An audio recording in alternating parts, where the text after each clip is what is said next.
So globalization is the integration of economies, industries, market, culture and policy making around the world.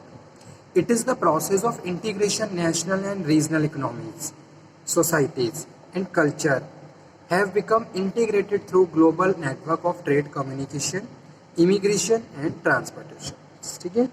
Globalization is a multi-dimensional process characterized by acceptance of set of economies rules entire the world. ठीक है, जो भी rules set हो रहे हैं वो entire the world यानी कि पूरी वर्ल्ड के लिए सेट हो रहे हैं. ग्लोबलाइजेशन में अगर आप कोई पॉलिसी बना रहे हो, that policy must be implemented in all over the world. Globally वो एप्लीकेबल है और ग्लोबली वो इम्प्लीमेंटेड हो रही है. ठीक है, तो इस तरीके से ग्लोबलाइजेशन के प्रोसेस को या फिर एक तरीके से हम कहें ग्लोबलाइजेशन प्रोसीड होता है. Globalisation integration of economies activities, economic activities को आप इंटीग्रेट कर रहे हो, एक्सपेंड कर रहे हो ऑल ओवर द वर्ल्ड. आप किसी एक पर्टिकुलर कंट्री की बात नहीं कर रहे हैं, पूरे वर्ल्ड की बात कर रहे हैं. तो इसीलिए acceptance of set of economies rules for entire world. Technological innovation and organisation change, technical innovation होने चाहिए, ऑर्गेनाइजेशन में चेंजेस आने चाहिए. Must be implemented technical things. ठीक है, न्यू जो भी नई चीज़ें आ रही हैं, new concept of IT must be implemented so you can perform your business in very effective way and increase your economy and grow. ठीक है, डेवलपमेंट ऑफ इकोनॉमी, ये सब चीज़ें ज़रूरी हैं. इसके लिए आपको टेक्निकल इनोवेशंस करने होंगे और उनको चेंजेस, ऑर्गेनाइजेशन में चेंजेस लाने होंगे. अगर ये हो रहा है इट मीन्स ग्लोबलाइज आपका बिजनेस रन हो रहा है. रिडक्शन इन टैरिफ में रिडक्शंस करिए so easily you can move goods and services from one country to another country. Globalisation also help to reduce the tariff. Social welfare का काम करिए. Common culture values, और common cultures और values होनी चाहिए. अब आप देखिए कितने ह्यूज डिफरेंसेस होते हैं हर कंट्री के बीच में. हर कंट्री का अपना अलग एक तरीके से कल्चर होता है और हर कंट्री के अपने अलग अलग रूल्स एंड रेगुलेशंस होते हैं. लेकिन वहीं अगर हम ग्लोबलाइजेशन की बात कर रहे हैं तो ग्लोबलाइजेशन कॉमन कल्चर को प्रोसीड करता है. ठीक है, एक कॉमन प्लेटफॉर्म है जहां नंबर ऑफ बायर और सेलर आके अपने बिजनेस को प्रोसीड कर रहे हैं. ठीक है, तो इस तरीके से जब एक कॉमन कल्चर हो जाएगा so everyone is known about the everything. ठीक है, और हर कोई बहुत इजी तरीके से अपने बिजनेस को कर सकता है. अगर मैं इंटरनेशनल ट्रेड की बात करूं तो हम दूसरी कंट्री में सामान को खरीदते या बेचते हैं तो हमें दूसरी कंट्री के कल्चर को शेयर एक्सेप्ट जानना पड़ता है. ठीक है, उससे अवेयर होना पड़ता है, क्या पॉलिसी है, क्या रूल्स एंड रेगुलेशन है, इन सब चीज़ों को अंडरस्टैंड करना होता है.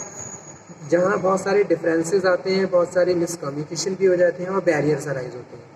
लेकिन अगर वहीं ये कॉमन कल्चर शेयर हो रहा है तो इसका एक पॉजिटिव इम्पैक्ट बिजनेस के फंक्शंस और उसके इम्प्लीमेंटेशंस पे पड़ता है.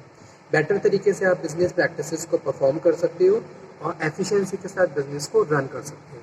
ठीक है, तो वही चीज़ ग्लोबलाइजेशन क्या है. Globalisation is a multi dimensional process जिसमें हम बात कर रहे हैं किसकी, acceptance of set of economies rule.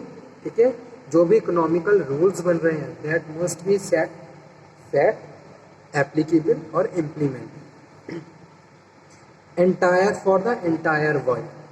Technical innovations must be accepted in the entire world so countries can perform their increase their economy, grow their economic and grow and development. ठीक है, reduction in tariff, social welfare, living standard must be changed, living standard must be raised. Her country की बात कर रहा हूँ मैं कि अगर कंट्रीज़ में लोगों का लिविंग स्टैंडर्ड रेज हो रहा है, लिविंग स्टैंडर्ड उनका बढ़ रहा है, इट मीन्स कि वहाँ पे इकोनॉमी स्ट्रॉन्ग हो रही है. ठीक है, क्वालिटी लाइफ अगर बढ़ हो रही है मीन्स कि एक पॉजिटिव इम्पैक्ट पड़ रहा है इकोनॉमी पे. So globalization refers to all those process by which the people of the world are incorporated into the single world society, global society. Impact on international trade, ongoing process that linking people, neighborhood,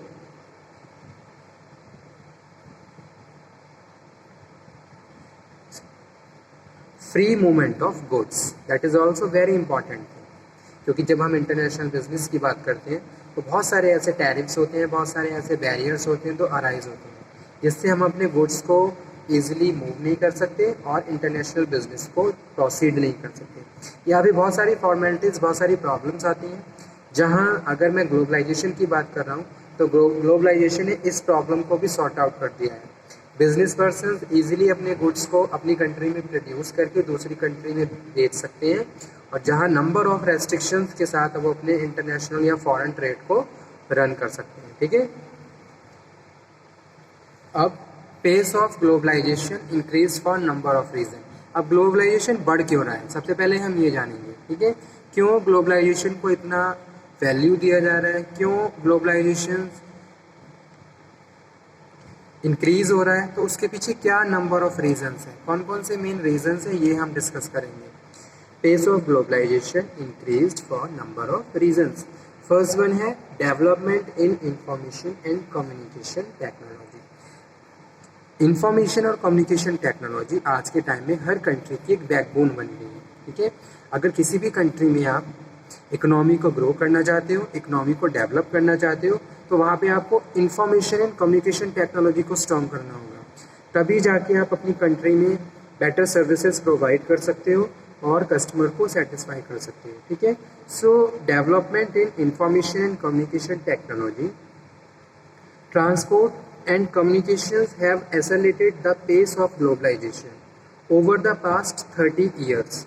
So the internet has enabled fast and 24/7 global communication. Use of containerizations has enabled vast quantities of goods and commodities to be shipped across the world at extremely low cost, and it has happened just because of the strength of the IT and communication. ठीक है, अब मैं international trade की, अगर मैं globalisation की बात कर रहा हूँ, मीन्स कि भी जो गुड्स हैं हम हर कंट्री में बेचते हैं, खरीदते हैं, बेचते हैं, तो ये प्रैक्टिसेस इफेक्टिवली तभी रन हो पा रही हैं जब आपने आईटी पे और कम्युनिकेशन टेक्नोलॉजी पे ध्यान दिया। डेली हमें बहुत सारे इन्फॉर्मेशन को रिसीव करना होता है, इन्फॉर्मेशन को सेंड करना होता है, और टाइम पे वो इन्फॉर्मेशन अगर पहुंच रही है तो इससे हमारे जो फंक्शंस है और ज़्यादा एफिशिएंसी के साथ परफॉर्म स्टार्ट हो जाते हैं। जैसे कि मैं बात कर रहा हूँ किसकी, कंटेनराइजेशन की। ठीक है, तो कंटेनर चाहिए आपको अपने गुड्स को मूव करने के लिए, 24/7 ग्लोबल कम्युनिकेशन यूज़ करना पड़ेगा, तभी जाके ये प्रॉब्लम सॉर्ट आउट होगी। जैसे आपने कोई भी किसी भी गुड्स को शिप लोड किया, उसके बाद आप किसी दूसरी कंट्री में भेज रहे हो। ठीक है, जो भी आपने ये प्रोड्यूस किया है उसको आपने क्या करा, पैक करा, पैक करके उसने लोड करा, लोड करके कंटेनर के थ्रू शिप पोर्ट तक भेज रहे हो, वहाँ से फिर लोड होके आगे जा रहा है। तो इन सब प्रोसेस में 24/7 कम्युनिकेशन रिक्वायर्ड होता है, जहाँ आप आईटी के थ्रू ही इन सब चीज़ों को प्रोसीड कर सकते हो। अदरवाइज ये बहुत ज़्यादा टाइम कंज्यूमिंग प्रोसेस हो जाएगा अगर हमारा information and communication technology strongly काम नहीं करेगा। ठीक है, लेकिन इसीलिए ये फर्स्ट रीज़न है।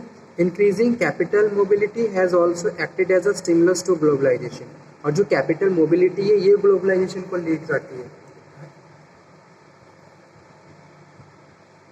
अगर आपके पास प्रॉपर कैपिटल है और आप उसको इन्वेस्ट करना चाहते हो, तो आप नेशनल मार्केट के साथ साथ इंटरनेशनल मार्केट में भी उसको इन्वेस्ट करोगे, जहां आपको प्रॉफिट होगा, आप बेटर तरीके से रेवेन्यू जनरेट कर सकते हो। तो इसीलिए आप क्या करते हो, नेशनल मार्केट के साथ साथ इंटरनेशनल मार्केट में भी अपने प्रोडक्ट को स्टैंड करते हो, ताकि वहाँ से भी आप प्रॉफिट को जनरेट कर सको। तो वही चीज़ यहाँ पे हम बात कर रहे हैं। Increasing capital mobility has also acted as a stimulus to globalization. Next है development of complex financial product such as derivatives. ठीक है, तो इस तरीके से डेरिवेटिव्स इन सब चीज़ों को और ज़्यादा डेवलप करना। Trade has become increasingly free. Trade क्या हो गया है, फ्री हो गया। और फ्री क्यों हुआ है, क्योंकि ग्लोबलाइजेशन। अगर ग्लोबलाइजेशन को आप लीड नहीं करोगे तो अभी भी बहुत सारे बैरियर्स बहुत सारी कंट्रीज में लगे हुए हैं। लेकिन ग्लोबलाइजेशन ने क्या किया है, ग्लोबलाइजेशन ने नंबर ऑफ बैरियर्स को रिड्यूस कर दिया।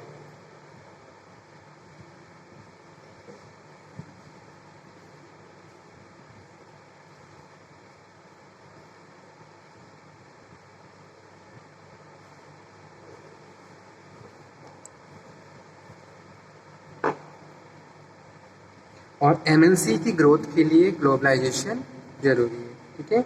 अगर आप चाहते हो अपने बिजनेस को एक्सपेंड करना, एमएनसीज की growth and in the significance of global brand like Microsoft, Sony, तो उसके लिए आपको ग्लोबलाइजेशन को लीड करना होगा। ग्लोबलाइजेशन का मीनिंग यही है कि आप अपने बिजनेस को इंटरनेशनल लेवल पे हर अलग अलग कंट्रीज में एक्सपेंड कर रहे हो, बढ़ा रहे हो।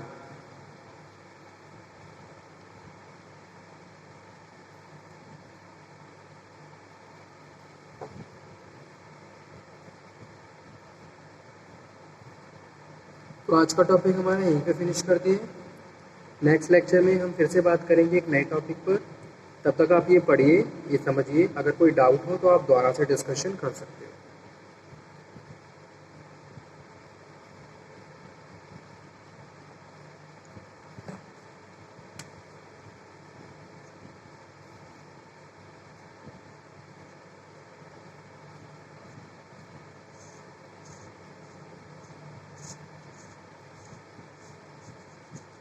So okay student, thank you very much. अगर आपको किसी टॉपिक में डाउट हो तो आप उस टॉपिक को क्लियर कर लीजिए, आप मुझे बता दीजिए।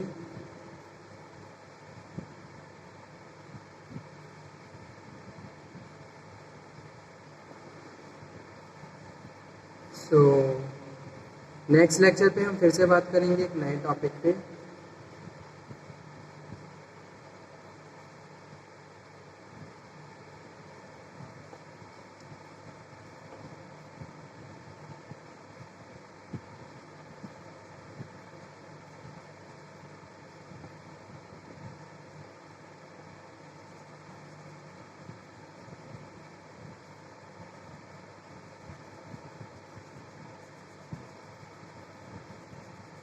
Thank you very much.